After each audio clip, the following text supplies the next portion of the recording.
Gonna go drink the green beer after. I don't know. All right, we're talking about nutrition here this morning because March is Nutrition Month, and joining us is Gillean with Millennial Nutrition. You're showing us some healthy alternatives, right. some do this, don't do that kind of thing. Exactly, some swaps that we can have. I love that. We know that, St. Patrick's Day, spring, people are starting to actually kind of think of that summer body too. Yes. So we're gonna go over some food trends that are gonna, maybe after you have that beer and that corned beef, you're ready to like have something healthy this week. So some healthy food trends that you're gonna wanna see this spring. Okay, so where do you want to start? Okay, I'll start down here. So the first one is oat milk. Now you were just mentioning too, you've been hearing about this everywhere, right? Everybody's talking about oat milk, and I haven't tried it yet. So it's a dairy alternative, so similar to coconut milk, almond milk, that kind of idea where it's not a cow's milk. It has a sweeter, creamier base. So if you're using it in a recipe like I did here with the butternut squash and you want that creaminess, like a cream usually provides, this is a great alternative, and it's a little bit sweeter. Coffee too? Yes, I was gonna say that's probably the most popular place I've seen it as a latte, because you don't need any other sweetener with it. If you just do this, you make a little steamer and then have your coffee with that. So good. What about price? Is it more expensive than those other milk alternatives? So it's typical than the alternatives. If you get organic, it's usually a little more expensive. As far as nutrition, it's a little bit lower in protein, a little more fiber, different nutrients because it's from oats. Gotcha. So, but it's a great alternative if you're not having dairy. Okay, your next one here. Okay, the next one, this is like my favorite. I've been eyeballing this all morning. I know, you guys, it was so hard for me not to be eating this while I'm sitting here.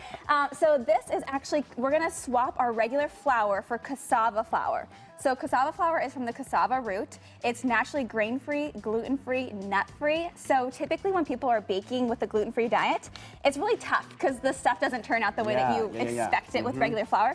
But cassava flour is pretty good for baking. So I made this delicious chocolate mug cake for our friends at Bob's Red Mill. And what you do, it's really easy, so I'm gonna show you. So in here we have an egg, we have some Greek yogurt, and then a little bit of syrup. And then you're gonna add about 2 tablespoons of cocoa flour. Cocoa powder, powder. And then the cassava flour. So you just add them there. And you can do this in a mug in your microwave. Literally, yeah, you make it in a minute. Really? So you're gonna mix it all together. It takes a little time to mix it all together, but you're gonna want to have, it's like a brownie paste almost when you're done with it. And I'm making a little bit of mess here. We're getting crazy, that's what we do on this show. Fun. And then put it in the microwave for a minute, and then you can put little chocolate chips on it. Yeah, try it. Let me know what you think. I think it's good. Yeah, it's like a brownie taste. If you even melt the chocolate on it too, you can do that too. So I love that. It's so yummy, a great little sweet treat. My daughter loves it. So kids, and really easy to make. So that's a great one to have. Okay, and you were saying you had a a hack for us. Yes, I love this hack. I actually just learned about it, so I had to share it. You're gonna see a lot of swaps for typical pastas, right? Again, summer body, we're looking for pasta alternatives, not so starchy. So with a spaghetti squash, you've seen these a lot lately, I think. But I'm gonna show you how to make them, because typically when you're baking them, it seems— We're kind of running out of time, I'm sorry. Okay, basically you just cut the middle out right here. And then you put it in the oven for about 20 minutes at 400 degrees, and then this just kind of peels out.